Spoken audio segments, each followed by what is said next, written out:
오늘 빌립보서 2장 5절로 8절 말씀 가지고 우리에게 오신 예수님 이와 같은 제목으로 함께 말씀의 은혜를 나누기 원합니다.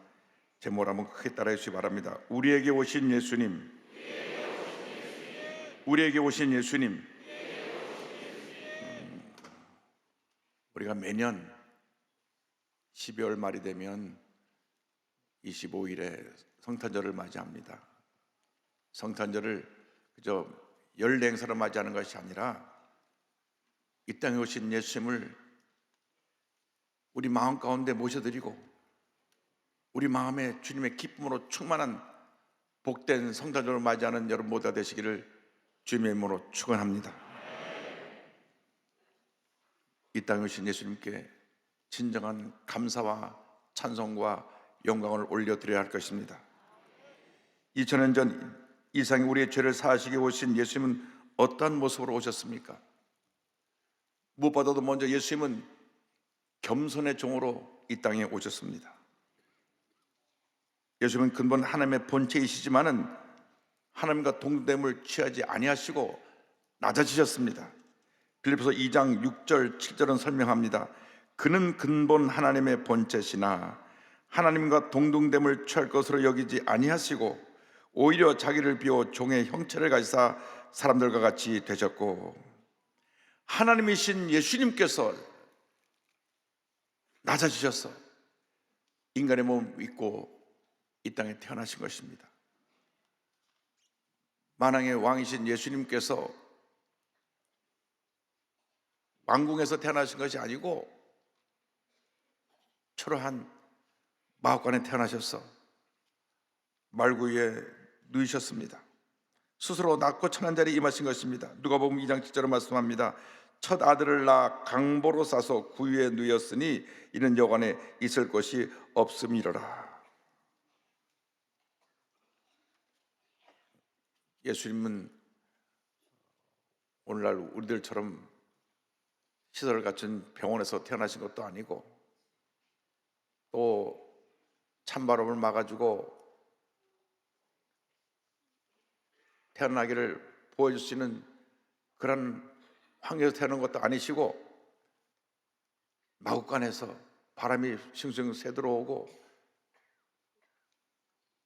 냄새가 나는 그 누추한 곳에 주님이 태어나신 것입니다. 예수님은 한없이 낮아지셔서 가난하고 헐벗고 병들고 굶주린 사람들의 친구가 되어주시고 그들을 사랑으로 섬기셨습니다. 예수님의 낮아짐, 섬김, 희생을 우리가 본받아야 할 것입니다. 예수님의 성품은 온유와 겸손입니다. 예수님이 친히 말씀하셨습니다. 마태복음 11장 29절에 나는 마음이 온유하고 겸손하니 나의 멍에를 메고 내게 배워라. 그리하면 너희 마음이 쉼을 얻으리니. 예수님께서 온 백성의 환호 가운데 예루살렘에 입성하실 때에 예수님 오시기 전 500년 전에 활동하던 스가랴 선지자가 예언한 것 같이 겸손히 나귀 새끼를 타고 입성하셨습니다. 스가랴 9장 9절입니다. 시온에 따라 크게 기뻐할지어다 예루살렘에 따라 즐거이 부를지어다. 보라, 내 왕이 내게 임하시나니 그는 공의로우시며 구원을 베푸시며 겸손하여서 나귀를 타시나니 나귀의 작은 것 곧 나귀 새끼니라. 예수님께서 세상의 왕들처럼 앞뒤로 호위 군사를 세우고 말을 타고 그렇게 예루살렘 성에 입성하신 것이 아니라 가장 겸손한 모습으로 나귀의 새끼를 타시고 예루살렘 성에 입성을 하셨던 것입니다. 마가복음 11장 7절에 보니까 나귀 새끼를 예수께로 끌고 와서 자기들의 겉을 구에 얹어 놓음에 예수께서 타시니 성경은 말씀합니다. 우리 모두가 사람들에게 존경하는 겸손한 하나님의 일꾼들이 되기를 간절히 소원합니다. 잠언서 18장 12절은 말씀합니다. 사람의 마음의 교만은 멸망의 선봉이요 겸손은 존귀의 길잡이니라. 겸손의 종으로 오신 예수님은 한평생 섬김의 삶을 사셨습니다.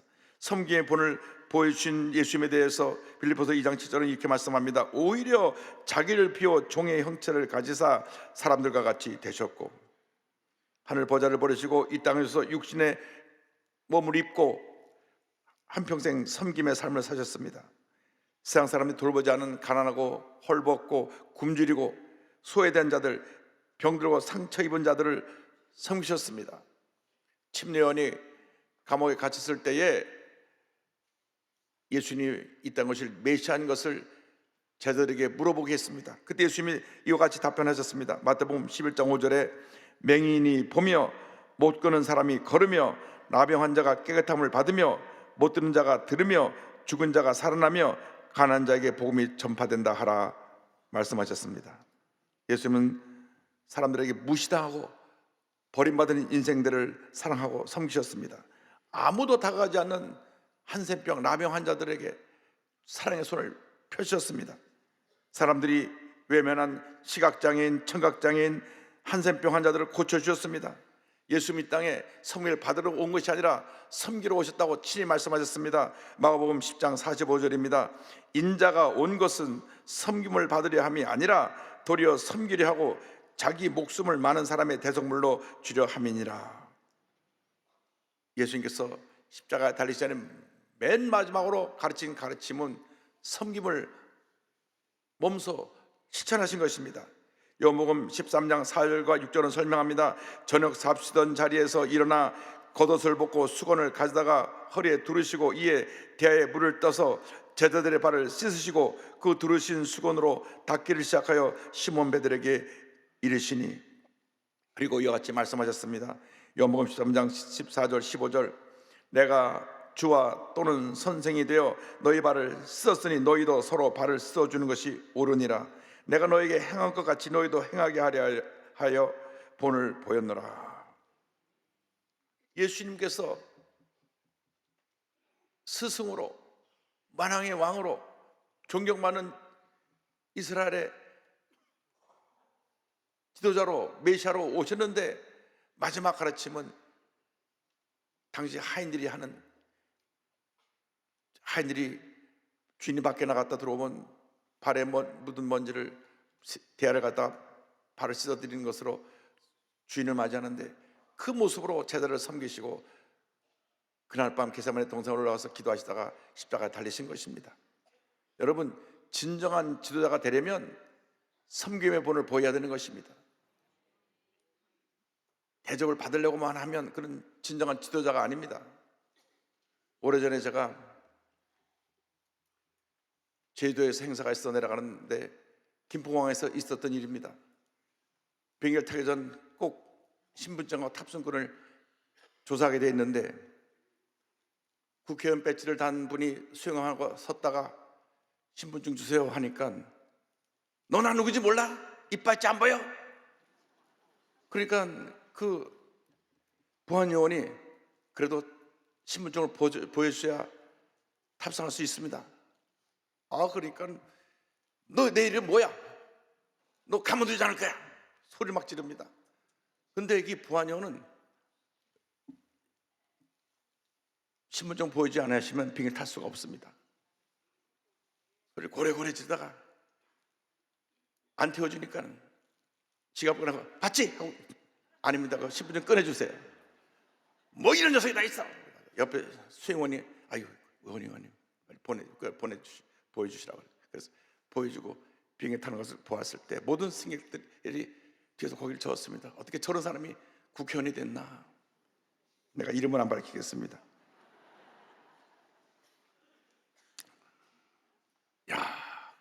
저는 그때 놀랐습니다. 어떻게 저렇게 보안요원한테 소리를 들으면서 이 배지 안 보여? 너 내가 누군지 몰라? 그래도 비행기를 타시려면 신분증을 보여주셔야 됩니다. 얼굴이 뻘고 소리를 버럭버럭 지르면서 두고 보자고, 이름 적어놓으라고. 참 어떻게 저런 분이 국민을 대표하는 국회의원이 됐나. 그런데 가만 생각해 보니까 우리가 국회의원만 탓할 것이 아니라 우리도 알게 모르게 그런 모습이 있지 않는가 우리 자신을 살펴보아야 합니다. 식당에 가서 식사가 마음에 안 든다고 힘없는 종업원을 야단친 적이 없습니까? 그걸 사람으로 진상이라고 하더라고요. 진상. 추운 겨울에 무거운 상자를 옮겨 힘들게 일하는 택배기사를 야단친 적이 없습니까? 환경미화원, 아파트 경비원, 내 회사 직원들을 종부리듯이 부리면서 함부로 대한 적이 없습니까? 혹시 교회 오면서 교회 경비원들에게 안내하는 집사님들에게, 교회 직원들에게 소리를 지르거나 함부로 대한 적은 없습니까? 만에 하나 이 같은 모습이 있었다면 우리 자신을 철저히 반성해야 됩니다. 섬김을 받으려만 하지 말고 섬김의 본을 보여주는 성숙한 그리스도인들이 되기를 간절히 소원합니다. 예수님은 섬김의 본을 보이셨고 순종의 본을 보이셨습니다. 2장 8절 보니까 사람의 모양으로 나타나사 자기를 낮추시고 죽기까지 복종하셨으니 곧 십자가에 죽으심이라 말씀하셨습니다. 하나님께 전적으로 순종하셔서 십자가에 달리신 것입니다. 그 고난이 얼마나 큰지 예수님은 마지막 밤 겟세마네 동산에서 하나님께 이렇게 간절히 기도하셨습니다. 마태복음 26장 38절 39절입니다. 이에 말씀하시되 내 마음이 매우 고민하여 죽게 되었으니 너는 여기 머물러 나와 함께 깨어 있으라 하시고 조금 나아가서 얼굴을 땅에 대시고 엎드려 기도하여 이르시되 내 아버지여 만일 할만하시거든 이 잔을 내게서 지나가게 하옵소서. 그러나 나의 원대로 마시옵고 아버지의 원대로 하옵소서 하시고, 히브리서에서는 이 겟세마네 동산의 기도가 통곡과 눈물의 기도였다고 말합니다. 히브리서 5장 7절입니다. 그는 육체에 계실 때 자기를 죽음에서 능히 구원하실 이에게 심한 통곡과 눈물로 간구와 손을 올렸고 그의 경건하심으로 말미암아 들으심을 얻었느니라. 예수님의 삶은 하나님의 뜻에 대한 절대적인 순종이었습니다. 순종하는 자가 복을 받게 되는 것입니다. 히브리서 5장 8절 9절입니다. 그가 아들이시면서도 받으신 고난으로 순종함을 배워서 온전하게 되셨은즉 자기에게 순종하는 모든 자에게 영원한 구원의 근원이 되시고, 하나님의 뜻에 대한 절대적인 순종, 하나님의 말씀에 대한 절대적인 순종이 성숙한 그리스도인의 가장 아름다운 모습인 것입니다. 우리들 모두가 각자 너무나 고집이 세고 교만해서 내 뜻과 다르면 하나님 뜻도 무시하고 요나처럼 자기 길을 갑니다. 여러분, 순종이 축복입니다. 하나님 말씀에 순종하는 삶을 살아가는 여러분 모두가 되기를 바랍니다. 깨어지고 낮아져서 하나님의 뜻 전적으로 순종하는 삶을 살아갈 때 하나님께서 큰 복을 내려주실 줄 믿습니다. 한국 교회 역사에 길이 남을 큰 감동을 전해준 한 분의 장로님과 목사님을 소개하기 원합니다. 조덕삼 장로님과 이자익 목사님이십니다. 전라도 지역에 선교하던 테이트 최의덕 선교사님이 김제 지역의 거부 조덕삼을 만나 전도를 합니다. 이분이 선교사님이 한국에 와서 열심히 한국 사람들을 섬기는 모습을 보면서 예수를 믿게 되고, 자기 집에서 머슴살이 하던 이자익을 전도해서 너도 같이 예수 믿자 그래가지고 신앙생활을 합니다. 이자익은 본래 경남 남해 섬에서 고아로 생활하다가 너무 배가 고파서 육지로 나가 뭘 먹을 것을 얻기 위해서 배 선장에게 부탁했습니다. 저를 제발 육지까지 좀 태워주셔서 육지에 가서 먹을 것을 얻어먹고 살 수 있게 해달라고. 그래가지고 배 선장이 그를 태워서 육지로 내려주니까 계속 길을 걸어가면서 주막에 다다르면 거기서 잔심을 하면서 음식을 얻어먹고 침식을 해결했습니다. 걸어 전라북도 남원까지 왔고 여러 집을 돌다가 전주를 지나서 김제까지 왔습니다. 그런데 당시 전라도는 인심이 아주 좋아서 나그네들을 잘 받아주었습니다. 그래서 밥 먹여줄 것을 찾다가 1897년 17살 나이로 조덕삼 집에 이분집에 와서 선생님 저 밥 좀 먹여주세요. 너 우리 집에서 머슴을 해라면서 나를 좀 도와라. 그래서 조덕삼의 머슴이 됩니다. 이 조덕삼 이분은 마음이 아주 좋은 분이었는데 머슴을 살해하던 이자익을 잘 돌봐주고 좋은 처녀도 만나 결혼도 하게 하고 신앙생활도 함께 했습니다. 그래서 이 조덕삼, 이자익 두 사람이 1905년 함께 세례를 받고 함께 집사님이 됩니다. 그러나서 영수가 됩니다. 영수고 지금은 우리나라에 장로교 없는 제도인데 그냥 요즘 안수 집사님이라고 생각하면 됩니다. 2년 후에 교회 장로를 뽑게 됐습니다. 조덕삼 당시 그 주인은 41살이었고 그 집 머슴 이자익은 26살로 15살 연하였습니다. 그런데 공교롭게도 그 교회에 두 분 다 장로 후보로 나가게 됐습니다. 조덕삼은 김제 최고의 갑부였고 교회를 지을 땅을 다 헌물해서 교회를 짓는데 그 크게 공헌했고 교회 재정 대부분을 다 담당하고 있었고, 더욱이 이 조덕삼 이 주인은 그 근처에 사는 많은 사람들을 다 소장농으로 두고 그들의 일을 시키고 급여를 줬기 때문에 당연히 조덕삼 이 주인이 장로님 될 줄 알았습니다. 15살도 많았고 이자익은 경상도 섬 출신의 외지인입니다. 근데 투표 결과는 의외였습니다. 아마 이자익의 모습이 교회에서 열심히 일을 했던 모양이에요. 표가 더 많이 나왔어요. 장로가 된 것입니다. 말도 안 되는 상황이 벌어졌습니다. 신분을 뛰어넘고 지역 차별을 뛰어넘는 일이었습니다. 모두가 당해서 술렁거렸습니다. 이 어떡하지? 그때 이 조덕삼 영수가 일어나서 이렇게 발언했습니다. 우리 금산교회는 참으로 훌륭한 일을 해냈습니다. 저희 집에서 일하고 있는 이자익 영수는 저보다 신앙의 열의가 대단합니다. 참으로 감사합니다. 나는 하나님의 뜻을 겸허히 받아들여 이자익 장로를 잘 받들고 더욱 교회를 잘 섬기겠습니다. 할렐루야. 그냥 인사치레를 한 말이 아닙니다. 진짜로 이 조덕삼 이 주인은 죽을 때까지 자기 집에 있던 머슴을 교회에서 장로로 잘 섬겼습니다. 조덕삼은 예수님을 닮은 정말 겸손의 종이었습니다. 당시 신분 차별이 있었습니다. 양반 상놈 차이가 있었고 주인 머슴의 차이가 있었습니다. 머슴은 인격적으로 대우받지 못하고 그저 소모품과 같은 존재였는데 주인이 머슴을 섬긴다는 것은 상사수조차 없는 일이었습니다. 2년 후에 이 조덕삼 영수도 장로가 됩니다. 그런데 이자익 장로가 하나님의 부르심을 받고 평양신학교에 공부하러 가니까 그 신학교에 갔을 때 모든 학비, 생활비를 다 보내주었습니다.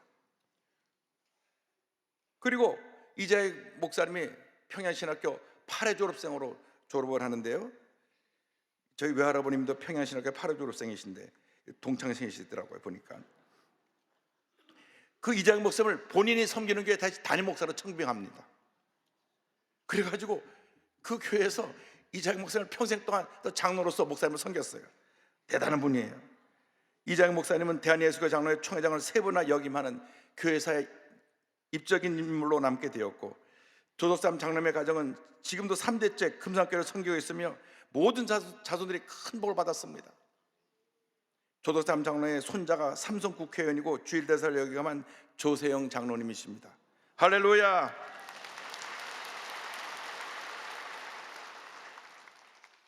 저는 이 예화를 준비하면서 큰 감동을 받았습니다. 우리가 이렇게 예수님을 닮은 겸손한 성경 모습으로 산다면 얼마나 이 세상이 아름다워질까. 여러분 모두가 이 귀한 성경을 본받으시기 바랍니다. 우리들의 고집과 교만과 불정을 내려놓고 예수님의 겸손과 온유 섬김의 삶을 본받는 우리 모두가 될 간절히 소원합니다. 성탄절을 맞이해서 주님 앞에서 내가 내 뜻대로 살았던 나의 고집, 교만, 불순종을 회개합니다. 내가 좀 가졌다고 갖지 못한 자들을 무시하는 걸 회개합니다. 내가 좀 배웠다고 배우지 못한 사람을 무시한 것 회개합니다. 내가 직장에서 높은 위치에 있다고 아랫사람들 무시한 것 회개합니다. 교회에서 내가 오래되고 직분자가 되었다고 처음 믿은 사람 무시했던 것 회개합니다. 교회 섬기는 분들을 사랑으로 돌보지 않고 직원부에서 야단친 것 회개합니다.